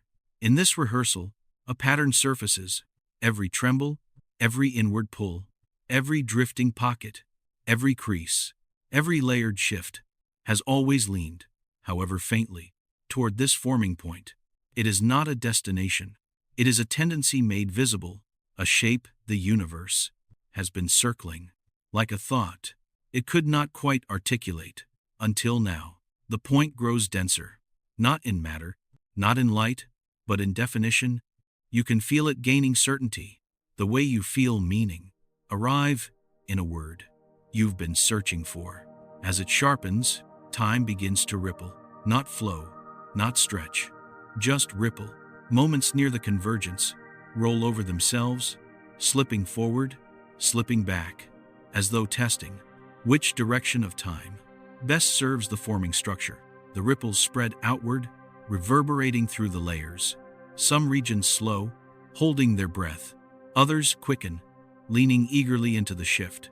This division creates a delicate conflict, not a battle, a contrast. Two rhythms forming around the point, one wanting to wait, one wanting to advance. Spacetime hesitates. It is the hesitation of something learning, not doubting, a pause that collects options, sorting them gently until clarity settles. And clarity does settle. The convergence chooses neither rhythm, instead, it reshapes them.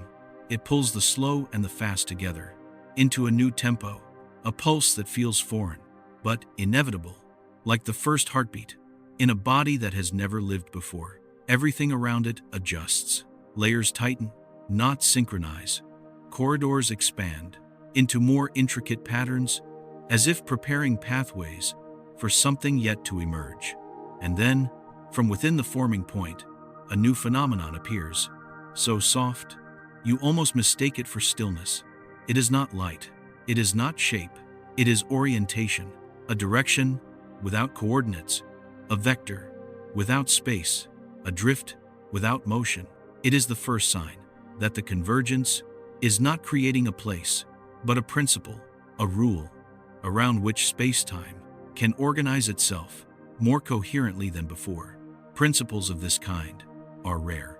They do not appear with explosions. They appear with understanding. As the principle sharpens, the fabric reorients. Angles pivot softly, curvatures rebalance, distances adjust, as though rediscovering their purpose. You can sense it, a quiet shift from the universe behaving like a structure to the universe behaving like a system of meaning. Not imposed meaning, emergent meaning, meaning encoded in how every part relates to the next. But meaning crystallizing invites challenge. Some regions cannot adapt easily. Their memories of previous shapes cling too tightly. Their temporal rhythms refuse the new tempo. Their curvatures stiffen rather than soften. For a moment, they distort, creating small knots of resistance in the blended fabric. But resistance is not failure. The relational medium flows toward them, not to erase, but to translate, to ease them into the principle. Instead of forcing them, it wraps around each resistant region, like a patient tide, smoothing harsh edges, softening temporal dissonance, coaxing curvature into quieter alignment. Slowly, the resistance dissolves, and as it dissolves, the convergence strengthens. No longer a point, but a locus, a center of orientation that does not require position, only participation. This locus becomes a reference, not just for geometry, but for coherence itself. A place, though not spatial, where the rules of relation can be most efficiently negotiated. A kind of equilibrium that everything around it begins to orbit. But orbit is the wrong word. Nothing moves around it. Everything aligns around its influence, like thoughts reorganizing around clarity. And quietly, a new insight emerges from the fabric itself. The universe is not rearranging to reduce tension, it is rearranging to understand.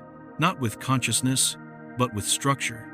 The understanding that comes from discovering a more elegant form. This is why the locus grows, not to dominate, not to transform, but to teach the geometry around it how to breathe more freely. The glow deepens, its clarity spreading into the blended fabric, into the layers, into the corridors, until everything feels on the verge of coherence. And somewhere within that verge, a whisper of motion stirs, a shift so soft, it feels like anticipation. A new fold waiting to form, a new relation waiting to open, a new possibility waiting to reveal its shape. The universe gathers itself, quiet and poised, ready for the next transformation to begin. A transformation that will not simply adjust the fabric, but redefine the purpose of the fabric itself. The transformation begins as a quiet unfolding, not an expansion, not a rupture, but the way a thought loosens when it finally finds room to grow. The locus, now firm in its clarity, reaches outward without moving, letting its influence ripple through the blended fabric, the way warmth ripples through metal. Wherever the influence passes, geometry begins to separate into tiers, not higher and lower, not above and below, just distinct, like voices parting into harmonies after singing in unison for too long. Each tier carries a slightly different interpretation of distance, a slightly different pacing of time, a slightly different curvature that reflects how it once resisted or embraced the universe's earlier rearrangements. These differences were once noise. Now they become structure. For the first time, space-time is not a single continuum, but a layered composition, multiple levels of geometry, stacked so delicately that they can slip through one another. Without friction, the tiers move softly, almost breathing, adjusting their positions, as though making space for the layers beside them. And through it all, the locus remains still, anchoring the arrangement, like the silent center of a spiral. What makes this unfolding so unnerving is its gentleness. No tearing, no collapsing, no violent separation, just a calm recognition that the universe is richer than one layer can adequately describe. The tiers begin to express their differences in patterns of tension. Some hold a strong curvature, tight, focused, as though remembering every strain they once carried. Others are open, smooth, almost weightless, as if freed from the burdens of earlier shapes. Between them lie transitional sheets, thin as breath, where tension becomes meaning, and meaning becomes the negotiation between form and possibility. In these transitions, a strange new behavior arises. Light traveling across the tiers does not simply refract, or bend, or drift. It chooses, sometimes flowing along the looser geometries, sometimes slipping into the tighter ones, and sometimes taking the transitional sheets as if those delicate boundaries offer the truest path. Though there is no will in light, the choosing reveals a truth. Each tier of spacetime carries a different version of what it means to move, and movement is the earliest hint of identity. This layered identity deepens as the tiers stabilize. Time flows differently in each, not in speed, but in texture. Some durations stretch like soft cloth, others contract like a held breath. In a few, moments pass sideways, neither forward nor back, but in a direction defined only by relation. The existence of such textures changes everything, quietly reshaping the universe's sense of itself. Through all of this, the relational medium threads calmly between tiers, connecting them, translating them, carrying tension away from places that strain and dissolving it. Where harmony is close at hand, it acts like a circulatory system, not distributing energy, but redistributing coherence. Yet with this organization comes a subtle conflict. Some tiers drift outward, trying to separate, to assert their identity as something distinct. Others drift inward, seeking unity, wanting to merge and return to a simpler shape. This divergence creates a gentle torsion, a slow twisting in the geometry as a whole, as though the tiers are turning around the locus from opposite desires. Neither desire is wrong, neither is right. The universe holds both, because both are necessary. The impulse to unify and the impulse to differentiate. This torsion is the first sign of a deeper fold forming. It begins near the transitional sheets, where tension has thinned, but not disappeared. A ripple glides along these sheets, subtle as a sigh, curling their edges, ever so slightly inward. As the curl strengthens, the sheets start to wrap, not around themselves, not around the tiers, but around relation itself, as though trying to curve the very idea of connection. It is a bewildering motion, one no physical object has ever performed. When the sheets curve far enough, a pocket of hollowness emerges, not empty, not absent, but undefined, waiting for the universe to decide what purpose it should serve. Around this hollow, the tiers reorganize, aligning themselves as if preparing to support a new structure, not a shape, not a boundary, a function. The locus responds. It pulses. Once, a slow, deliberate contraction of clarity. The hollow deepens, its edges sharpen, its interior settles into a gentle stillness that feels like listening. What is it listening for? The universe offers a clue. Across the tiers, across the blended fabrics, across the corridors and knots, a faint vibration rises, a frequency previously lost. In the noise of the earlier chaos, this vibration is nothing like the trembles that began the rearrangement. It is softer, lower, more coherent, a tone born not from tension, but from balance. It gathers at the edges of the hollow, circling it, feeding it, as though tuning it, like an instrument. And slowly, the hollow becomes a chamber for resonance, a chamber for coherence, a chamber for something that has not yet been born, but is already shaping the geometry around it. As the chamber stabilizes, the tears lean toward it, drawn by a curiosity that is not conscious, but structural, a gravitational pull made of possibility. Everything grows quieter. The universe feels as if it is listening inward, to itself, to the chamber, to the next step, in its long rearrangement. And in that quiet, you can sense it. The chamber is not an end, it is a beginning. The first space the universe has ever crafted, specifically to hold what comes next. What that will be is not yet revealed, but the geometry is ready. The tiers are aligned, the resonance is rising, and the chamber waits for the next motion to enter it. The chamber waits with a stillness so deep, it feels less like emptiness and more like anticipation, a pause held open for whatever the universe decides to place inside it. The tiers gather around the chamber, their curvatures bending subtly inward, as though offering shelter to something delicate that has not yet formed. The resonance that filled the chamber does not fade, it circulates, soft currents rising and falling. Within the hollow interior, shaping the space, the way breath shapes silence into meaning. For a long moment, nothing else happens, and then something shifts, not in the chamber, but in the universe surrounding it. A slow inversion begins, so subtle you might mistake it for the settling of dust in a quiet room, yet its influence spreads everywhere. A gentle turning of spacetime's preferences. Distances that once stretched begin to resist extension. Durations that once lengthened easily begin to contract. Curvatures that bowed outward start bending softly inward, as though the universe is folding itself toward a new direction. It feels like a tide reversing, not abruptly, not violently, but with the inevitability of something remembering its natural motion.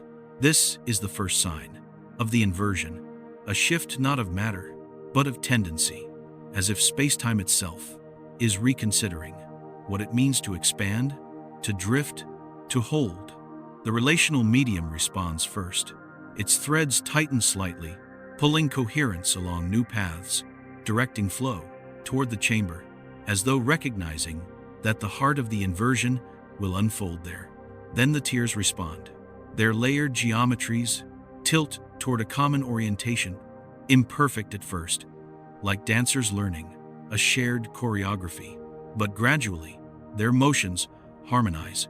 What emerges is not contraction, nor collapse, but a new mode of balance, an inward-leaning equilibrium that feels both fragile and ancient, as if hidden in the mathematics of the cosmos from the beginning. Near the chamber, time begins to show its reaction. Moments tighten, intervals become more deliberate. The flow of time feels less like a river and more like a series of small steps, each taken with care, each adjusting to the curvature forming around it. It is the opposite of drift. It is intention rendered in tempo. The chamber absorbs this change effortlessly. It was built for this, not by design, but by the universe's own need to carve out a space where its shifting principles can articulate themselves without tearing the fabric. As the inversion deepens, the entire structure begins to lean inward toward the chamber, as though the universe is gathering itself before taking a new direction. But not all regions agree. Some outer tiers resist, holding tightly to their prior rhythms. Their time flows the old way. Their curvature refuses the new tilt. They behave like echoes of a universe, reluctant to let go of the architecture it once trusted. Their resistance creates a low, trembling discord, a soft hum of misalignment. This discord would threaten collapse, if not for the relational medium. It flows toward the resisting regions, absorbing their tension, carrying it into the chamber, like a messenger, bringing questions to a place that might hold the answers. Inside the chamber, the tension does not accumulate. It dissolves, not into calm, but into clarity. Each strand of discord is converted into resonance, adding complexity to the tone humming within the hollow, and as the resonance deepens, the chamber begins to acquire a center, not a point, not a location, a focus, an organizing tendency that gathers all incoming influences into a single, coherent gesture. This gesture is the first true sign that the inversion is not merely a rebalancing, it is a preparation.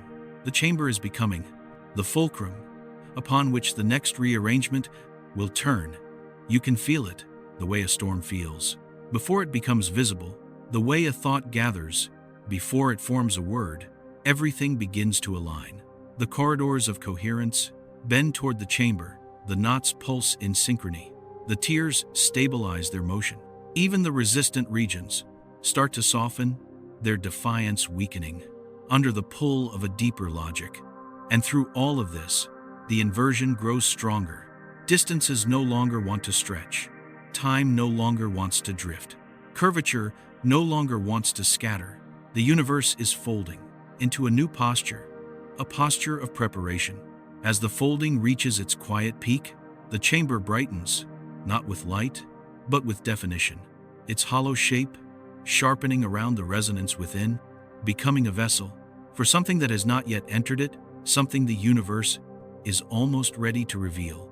A new potential gathers at the edges, a subtle pressure against a door that does not yet exist, and the fabric around the chamber waits, patient, methodical, expectant, for the next movement to become inevitable. The inversion has reached its silent turning point. What comes next is not a continuation, it is a shift, a motion the universe has never made before, and the chamber is ready to receive it. The shift does not begin with motion, it begins with strain, a soft tightening in the chamber's newly sharpened walls, as though the resonance within has grown too intricate for the geometry that contains it. The fabric does not resist, it listens, but listening has limits. A faint crackle murmurs through the blended tiers, not the violence of breaking, but the whisper of fibers adjusting under a new kind of tension.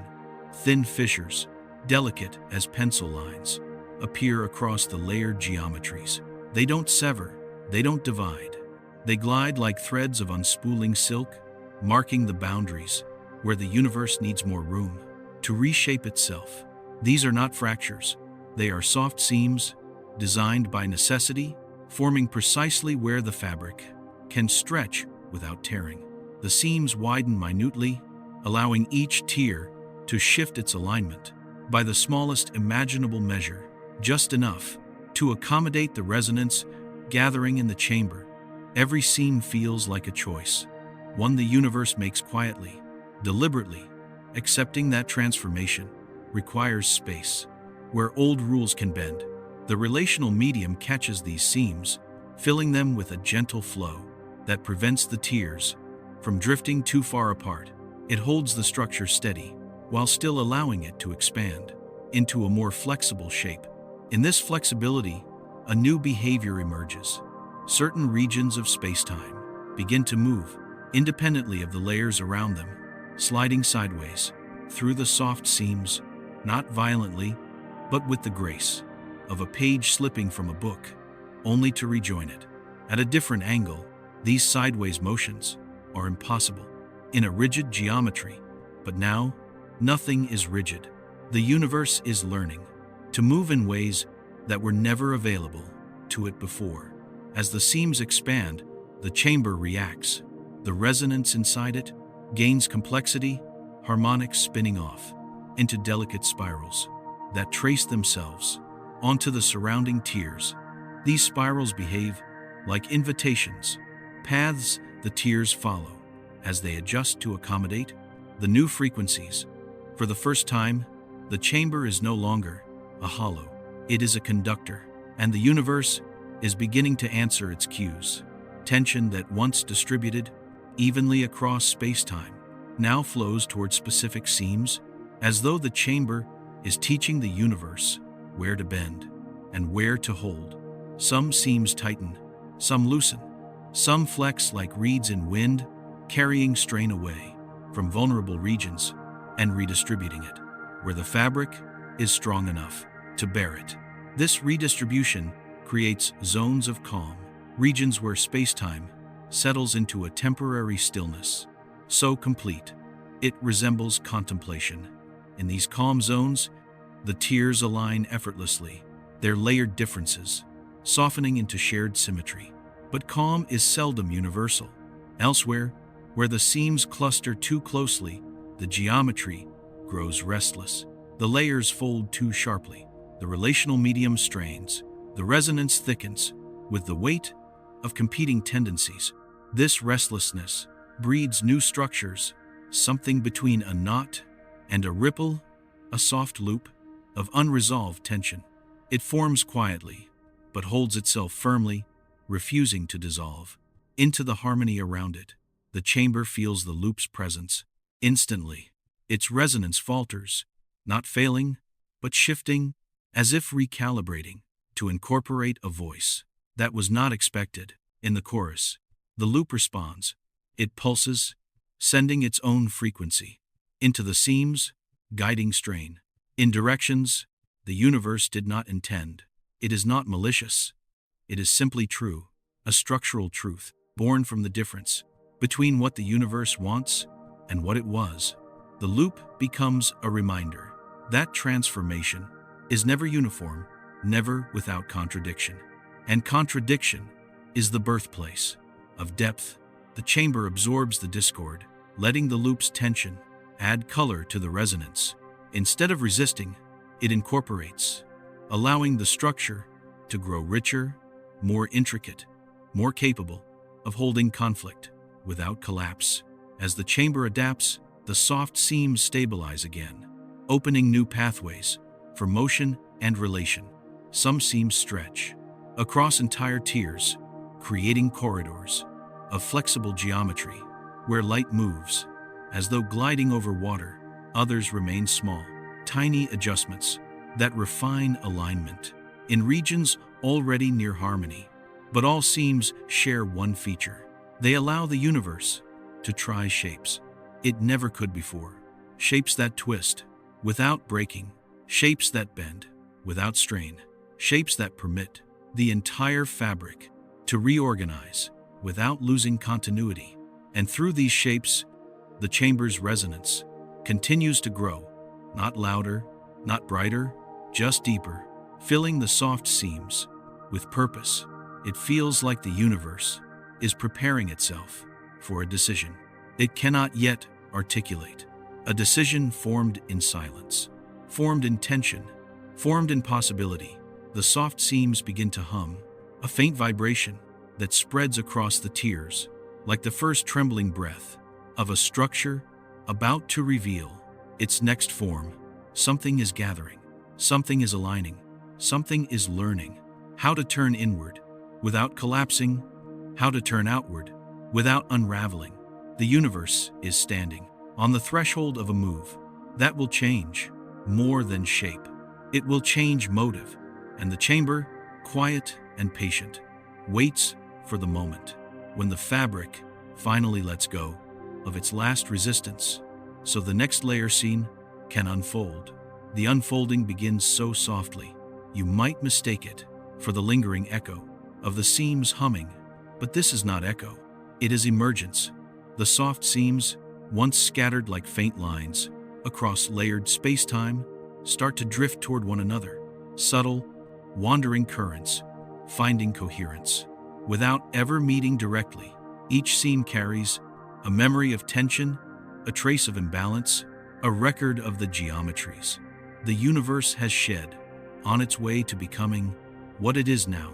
And as these seams drift, their memories begin to overlap, not physically, but conceptually, their directions aligning, their histories synchronizing, their purposes coalescing into something larger than any seam could hold alone.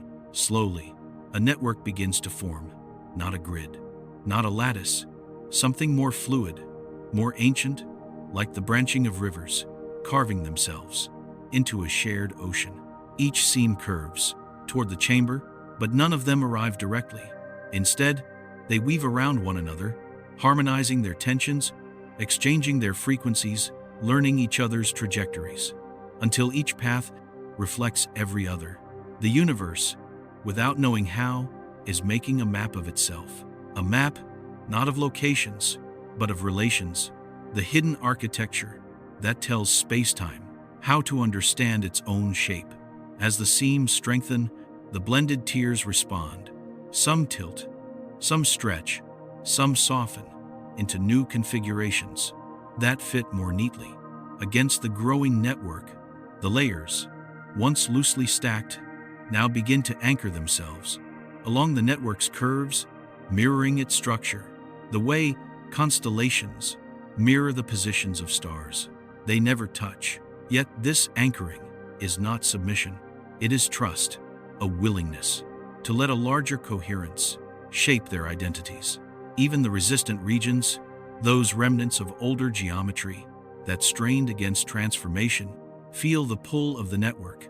Its influence slides into them through the soft seams, gentle but undeniable, teaching them how to bend without breaking. This bending creates a quiet revelation. The universe does not want uniformity. It wants compatibility, a harmony where difference is not erased but woven. As the network expands, its branches loop back on themselves, creating intersections where resonance gathers in thicker, deeper tones. These intersections behave like hubs of understanding, places where tension dissolves more efficiently, where alignment forms more easily, where the fabric feels most at peace with itself. In these hubs, light behaves strangely. It slows without delay. It curves without force. It flows as though guided by an unseen hand that understands its path better than the light does. You could almost believe the universe is learning how to guide meaning itself. But the most astonishing change happens within the chamber. What once waited is now listening. What once listened is now interpreting. The resonance inside aligns with the network outside, their pulses matching, until the entire structure, tiers, seams, corridors, knots, beats with a single, unified cadence. This cadence is not instruction. It is recognition. The chamber has realized what the universe has been building. It responds by deepening its focus. A new vibration emerges, lower, steadier, clearer. A tone so constant, it feels like the ground beneath all possible shapes. The network reacts instantly. Branches straighten, curves refine, hubs brighten. With conceptual clarity, the fabric adjusts, as though the chamber has spoken a word that everything already knew but needed to hear aloud. And with this new clarity, a shift occurs. In the deepest layers, the network is no longer recording relation. It is predicting it, where tension will gather, where harmony will break, where new folds will need to form, where the universe will want to expand, where it will want to rest. It becomes a map, not only of what space-time is, but of what it intends to become, a dynamic blueprint, alive in structure, even if not alive in mind. The chamber brightens again, a soft pulse of acceptance, as though acknowledging that the universe has finally constructed the vessel it needs for the next stage. But the next stage requires something more. The network, in all its elegance, is incomplete. It understands tension. It understands alignment. It understands relation, but it does not yet understand direction. Not the direction of space, but the direction of change. To gain that, the universe must perform a motion it has never executed before. A motion that requires the network to fold back on itself, linking points, not by proximity, but by purpose. The seams tremble, the tiers lean in, the relational medium tightens with anticipation. The chamber grows, very still. Everything feels on the verge of learning a new verb, a new mode of being, a new grammar for how space-time relates to itself. You can feel it, subtle but undeniable. The universe is preparing to turn the map inward, to use relation, to reshape relation, to let the structure become aware of its own shape. A soft curvature begins to form at the network's edge, a prelude to a deeper motion, not expansion, not contraction, not inversion, something else, something the chamber has been waiting to teach. And as the curvature strengthens, the entire universe leans toward it as though ready to be redrawn from the inside, waiting for the next layer to declare itself. The new curvature does not announce itself. It forms the way dusk forms, not by arriving, but by revealing that it has always been here, waiting for the world to adjust its eyes. At first, it is only an inclination, a subtle leaning in the geometry surrounding the network, a tilt so delicate that even light hesitates to acknowledge it. But hesitation is its first confirmation. Wherever the curvature appears, motion softens, directions loosen, even the temporal textures within the tiers shift into gentler rhythms, as though preparing themselves to follow a rule that has not yet been stated. The universe is listening again. The network threads begin to bend toward the curvature, not drawn, not pulled, but guided by a logic that feels older than every shape that has come before. The seams follow, sliding into arcs that echo the curvature's gesture, each one adjusting to become a smoother conduit for the tensions it carries. And through all this, the chamber remains still, a stillness so deep it feels like the anchor of everything in motion. The curvature thickens. It gains structure, not in mass, not in light, but in definition, the way a river gains direction before it gains water. As it strengthens, the universe begins to understand what kind of motion is being asked of it. Not a shift through space, not a turning of layers, not an inversion of tendencies. Something quieter, deeper, a repositioning that does not transport anything from one place to another, but shifts the meaning of position itself. Distances begin to reconsider what they measure. Angles contemplate what they describe. Time pauses to reassess how much of its motion is its own and how much is inherited from the geometry it flows through. This is the threshold between movement and metamorphosis. The curvature hums, a low resonance spreads through the tiers, vibrating in a frequency that feels too calm for the scale of the rearrangement. It is preparing. As the vibration settles, a new phenomenon emerges. In the relational medium, flow. Until now, the medium redistributed tension, absorbed strain, translated difference. But now, it begins to flow. With direction, a gentle current, circling the curvature, moving in patterns that repeat with increasing precision. The flow builds paths, and those paths begin to guide the network.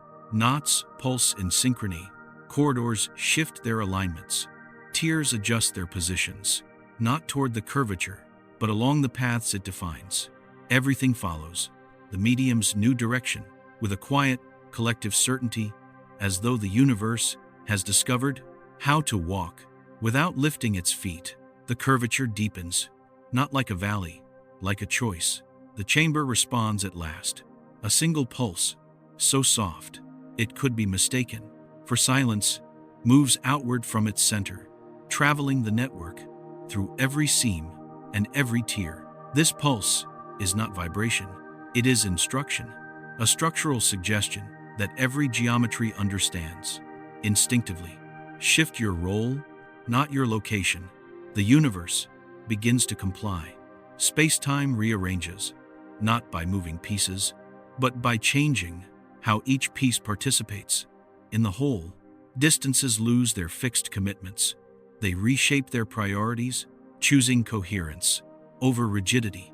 Curvatures redistribute their burdens, letting the network carry what they once held alone. Time settles into smoother gradients, aligning its rhythms with the flow rather than resisting it. Even light adapts, its paths no longer determined entirely by geometry, but by the relational currents that geometry now hosts. The repositioning spreads.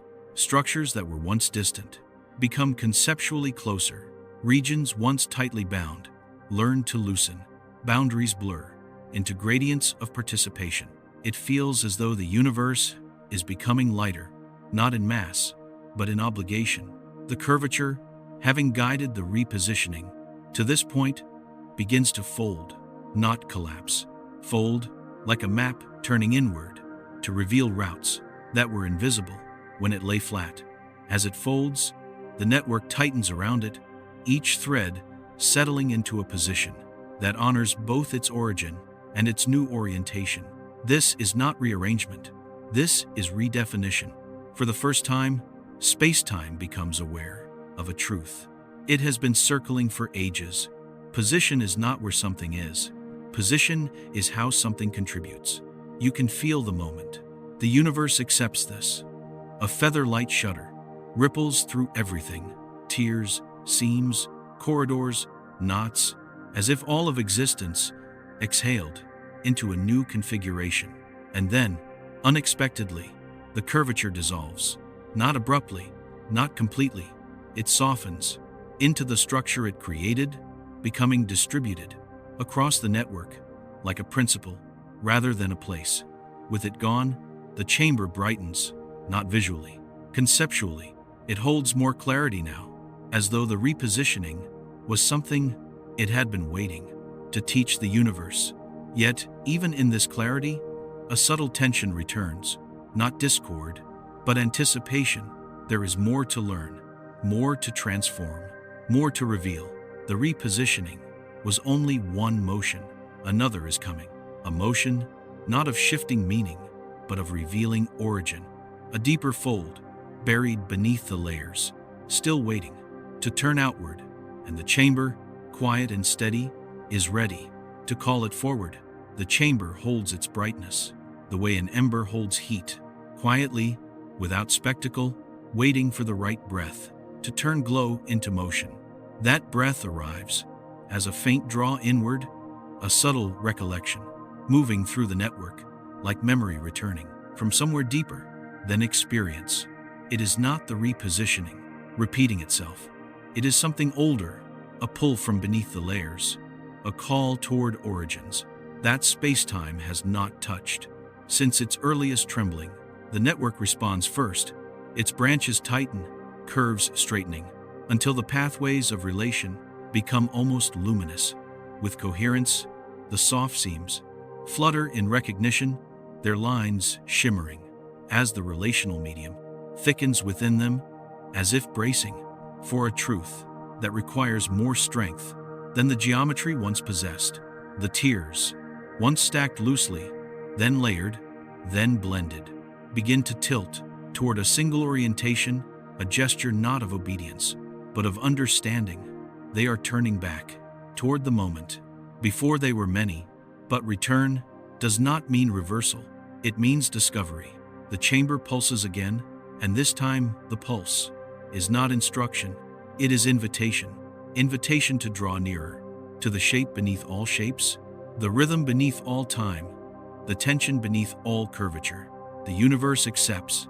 The relational medium moves first, flowing inward through every seam, drawing the network into a tighter coherence, until distinctions blur just enough to reveal their origin.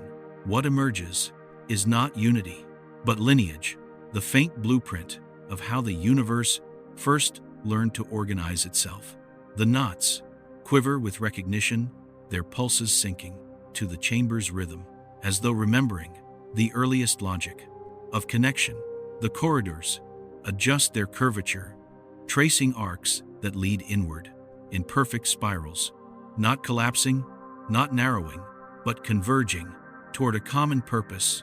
And deep within this convergence, time shifts again.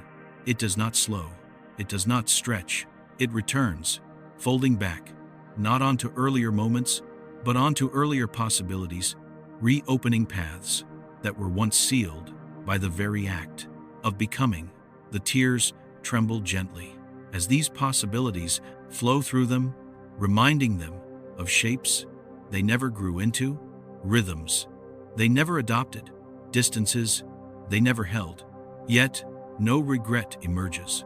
Only expansion, because, in return, the universe is not undoing. It is adding, reclaiming, reintegrating, gathering every shape it once rejected into a larger coherence that can finally hold every version of itself. The chamber brightens, the glow thickens, its clarity turning dense as meaning crystallizes. The universe is beginning to assemble a form that requires every motion it has ever made, every tremble, every fold, every seam, every knot, every corridor, every tear, every rhythm, every gesture of becoming. The return is a fusion, not of structure, but of purpose. One purpose, a single resonant motive that threads through the entire history of spacetime, like a whisper waiting for its moment to speak.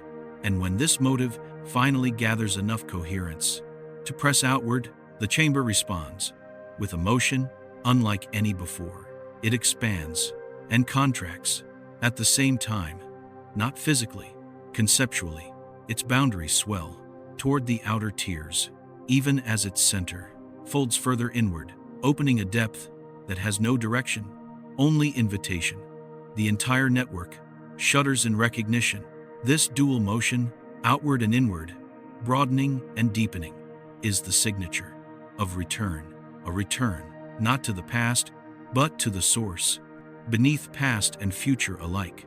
The structural silence, from which all shapes first rose.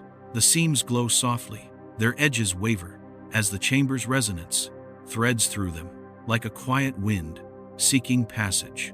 The tiers bend, their curvatures relax into arcs that overlap with effortless sympathy. The relational medium flows upward, downward, sideways, carrying coherence in every direction at once. It is the closest the universe has come to stillness, but stillness is never the destination. Inside the chamber, a pulse gathers, the slow, heavy pulse of something forming, something that requires every rearrangement to have happened exactly as it did. The pulse grows, it presses gently against the chamber's interior, testing its shape, learning its walls, feeling how the universe wants to hold it. Outside, geometry leans inward, as though preparing to receive a revelation. The universe breathes, deep and slow, folding every structure toward the chamber in anticipation. And then the pulse sharpens, not into light, not into sound, into definition, a concept, a structure, a principle, a new geometry that does not yet exist, but is already altering the meaning of existence around it. The chamber gathers itself, ready to anchor what the universe is about to release. Everything stills, and in that stillness, you feel it. Something is about to cross from possibility into form, a form the universe has been preparing since its earliest tremble, a form that will not replace what came before, but reveal what all of it was leading toward. The breath of the cosmos holds steady, waiting for the next emergence to take shape. The emergence begins, not with expansion, not with brightness, but with a contour, a delicate outline, forms inside the chamber, a boundary, drawn not by light or matter, but by coherence itself, pulling the fabric inward, into a shape the universe has never held before. The outline wavers once, as if testing its own integrity, then steadies, anchored by the network that has been preparing for this moment. Through countless subtle shifts, every tier leans closer. The seams grow quiet. Even the resistant regions fall into a hush, as if remembering something older than their own rigidity. The chamber's resonance condenses further, curling into a spiral that both rises and sinks. At the same time, a motion that should be impossible, yet feels as effortless as breath. Where the spiral tightens, the outline gains density, contours thicken, curvature listens. Distances fold into arrangements that no longer distinguish between inner and outer, near and far, before and after. Everything is becoming a single gesture, a gesture of formation. Then, with the softness of a thought, deciding to exist, the outline fills, not with substance, but with relation, a woven field of pure connectivity, threads of tension and harmony, braiding themselves into a structure that is neither geometric nor abstract, but something between. The threads pulse, the chamber responds, the universe leans in. This is not creation, it is revelation, the unveiling of a form that was implied in every adjustment the cosmos ever made. The form grows clearer. It carries no mass, yet anchors everything around it. It has no location, yet every place orients toward it. It generates no time, yet time flows according to its rhythm. It is the universe's new center of meaning, a principle embodied, a geometry that organizes without commanding, a structure that invites everything else to understand itself more deeply.